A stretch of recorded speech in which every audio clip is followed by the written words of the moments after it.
Hi all, it's that time again. I have the maximum possible discounts on my courses. So if you go to either kingscrusher.tv or you can put /chess courses as well, it's the same page. So for the next three days now, if you check, you've got the maximum possible discounts, and I have a new course on the King's Indian Defence. So if we click into this, it's a very, very interesting opening the King's Indian Defence. You'll remember Mikhail Kasparov playlists, Mikhail Kasparov games on YouTube. Quite often he's winning fantastic games with the King's Indian Defence, and so is Bobby Fischer, so is Mikhail Tal. And our current world chess champion Ding Liren is also a major King's Indian player. There's players like Repertoire. There's a lot of British grandmasters that have been playing the King's Indian Defence, such as Garry Jones, Mark Hebden. There's an endless list of fantastic grandmasters and world champions who have played the King's Indian Defence. And for hobbyists, or up to IM standard, if you want to win with the black pieces, quite often the King's Indian Defence, it remains popular even if the super grandmasters aren't using it. It's a very fun and effective weapon, and as a result it amasses a vast amount of theory. There's a lot of systems for white, and against each of those systems there's different ways of generating counterplay with the black pieces. So there's quite a lot of hours in this course already. So if we have a look here, you'll see that already, to start off with, it's 27 hours 37 minutes, and these courses are evolvable. I can add to them anytime, and I will be adding to this one more because I realize I never really clarified things to a level I would want to in the King's Indian Defence for how to play against certain systems. So it's very, very interesting. There's an introduction section here. There's some free preview videos to check out. So currently 58 sections, 213 lectures. If we expand all sections, you'll see that I mentioned about d6 not being essential. That's a kind of surprise weapon in its own right. There's also an early e takes d4, which has an interesting trap. So I look at the old main line, and which can lead to the Boleslavsky wall structure with pawns on c6 and d6. Now, one of the big findings for me of this course is Boleslavsky has absolutely brilliant games. One of my favourite chess games from a kind of strategic crush perspective was Boleslavsky versus Lizitsyn. He's a very, very dynamic player. In the Boleslavsky-Lizitsyn, I'm talking about the Sicilian defence, he sacrificed a pawn to exploit the Boleslavsky hole, actually, on the white side of the Sicilian. It was a very, very interesting game strategically, I felt. But in finding Boleslavsky, he's like a major early exponent, and he added greatly to the popularity of the King's Indian, along with the likes of David Bronstein, and he was good friends with David Bronstein. So there's a lot of Boleslavsky game examples actually with knight bd7, and you'll see more modern exponents like John Nunn is another major, absolutely major British exponent of the King's Indian Defence. So Garry Jones, Mark Hebden, those are three major British exponents of the King's Indian Defence. So knight bd7 is a very interesting line indeed. It still has a lot of danger, for white. It's, even though it's the old main line, it's very, very interesting. Then I talk about the classical variations. Now knight a6 is actually the Gleck defense, knight a6 instead of knight c6, and it seems, if you look at this with modern Stockfish 16 onwards, well, I don't know about 17, it doesn't exist, but 16, it seems knight a6 is actually preferable to knight c6. What it doesn't like about knight c6 is the bayonet attack, and that's funny because I have thought the games are pretty uncomfortable against the bayonet attack in particular. So if you want a surprise weapon early on, knight a6. One thing about this course, I do try and give a quick evaluation in terms of surprise value and accuracy for each of these kind of systems as black. So the Gleck defense, we look at a lot of Gleck games here as examples. So I do detailed analysis of a lot of Gleck games there, and I do try and give an introduction video or two before showing the game examples.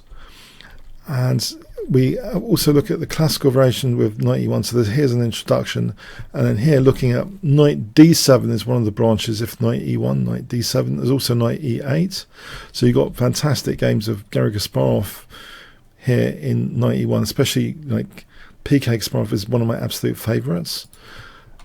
So that ends with knight h1 as the final move. That was an absolute brilliancy. So yeah, if you're inspired by Kasparov wins with the black pieces, the King's Indian defence was one of his main weapons of choice. We look at the main line also with knight e8 as an option as well. Bayonet attack, the dreaded bayonet attack. So there's an introduction here against the bayonet attack. And it seems the most engine approved move is actually a5, which Gawain Jones has played quite a bit, modern GM, British GM. So that's interesting, a5, and actually, you know, the engine kind of likes a5, and sometimes we can mix ideas. Sometimes you can't mix ideas in chess, but sometimes we can mix ideas of a5 with knight h5. We want to disrupt pawn structure and also try and amplify the bishop on the diagonal sometimes because they play b4, they've weakened the diagonal. So it's interesting, this a5. We look at other stuff here. Knight h5. I mean, a5 could come later after knight h5, depending on the situation. Knight e8. Actually, Nakamura's had some success with knight e8. That's interesting, but engines don't like it. Engines don't like king h8. It's interesting. Maybe it's surprise weapons. Petrosian system.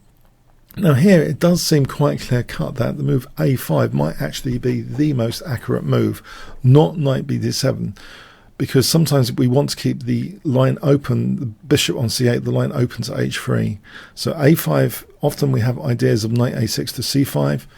That's c5 square is quite juicy positionally. We also look at knight h5 against Petrosian system. My favourite is a5. It's clinically best, you know. It might not have surprise value, but it's clear cut. But we do look at some games of knight h5 and knight bd7. So one of the points is if we look at these other games, sometimes they do have interesting ideas and resources which improve our understanding of the King's Indian generally, even if it's not what you're going to play. There's the Gligorich system, bishop e3. So we shouldn't be playing the routine knight c6 against the Gligorich systems. That's explained. There's also further intro videos to come, actually. That's one of the big targets, to actually do a more comprehensive intro video on the Gligorich system. We look at knight g4, look at John Nunn's h6, and he's had some very, very interesting games, very dynamic ideas, sometimes with double pawns on the g file, playing for g5, knight e7 to g6 to f4 as a knight sack. Very, very dangerous ideas. If we look at John Nunn games, absolutely amazing John Nunn examples. There's also c6 being looked at. The exchange variation, so an introduction.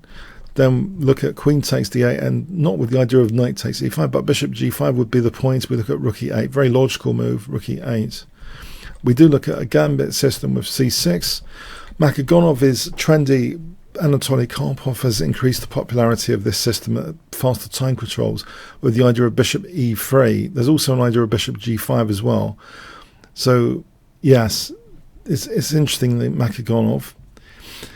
Now, in the introduction, there is a very, very interesting way of playing it. Instead of just routinely castling, to play knight bd7 and then e5. And then the point is, if d5 to play, there's a surprising move in there, which exploits the fact we haven't castled yet. I don't want to ruin it for you. Get the course to find out these secrets.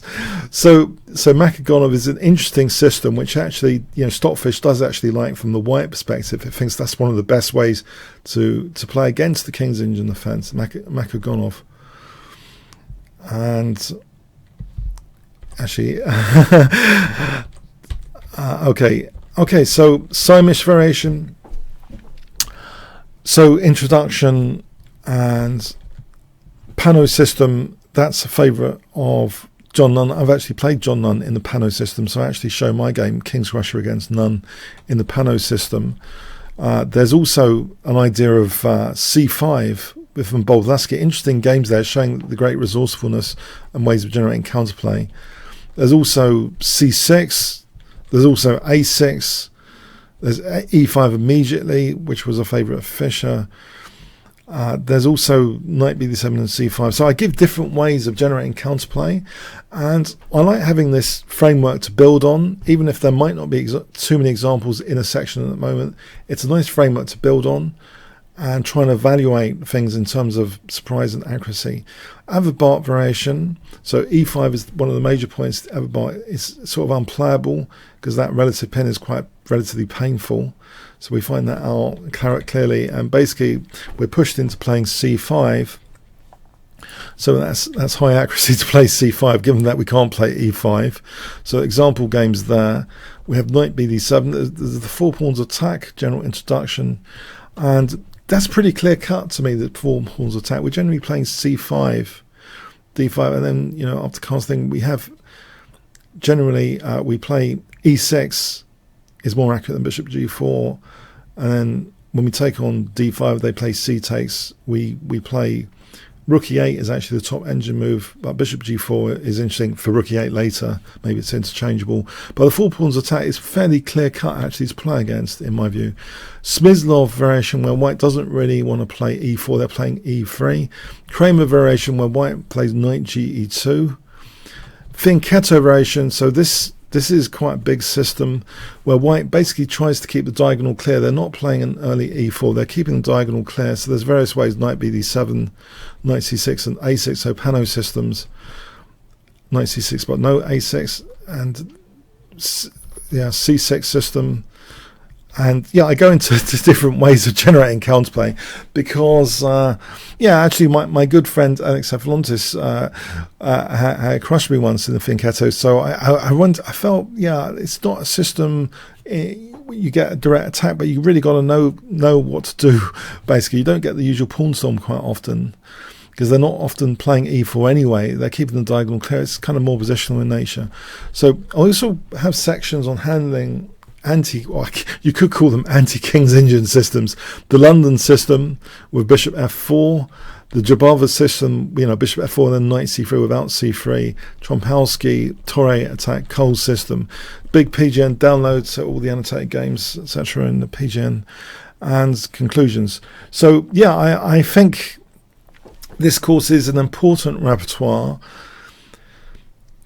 in that it's kind of scalable to longer time limits, potentially one-day games. I think it's kind of playable for most people.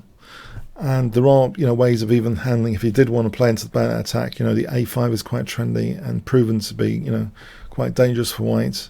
And, if it's good enough for Rajabov as well, it should be good enough for most 99% of us, 99.999% of us. So it's still been played by some, top grandmasters. Nakamura's been playing it quite a lot. So the King's Engine, fantastic opening. So so in a nutshell, I hope you check out this. It's on my Kingscrusher TV page. So I've had great fun trying to get clarity on this, and you'll remember some of my great blitz games. I beat Shankland. In the King's Engine Defence, one of my great celebrated blitz games, if you remember on the channel. Maybe I'll give a link in the description. Just remind me if I don't. So, I've had some great King's Engine games myself. And I just admire the exponents, greatly. Kasparov, Fischer, Tal, Ding Liren, British exponents, none. Garvin Jones, Hebden. It's just got fantastic, exciting game potential. So for me, it's ticking the box of making chess fun but effective as well. Okay, so I hope you check it out.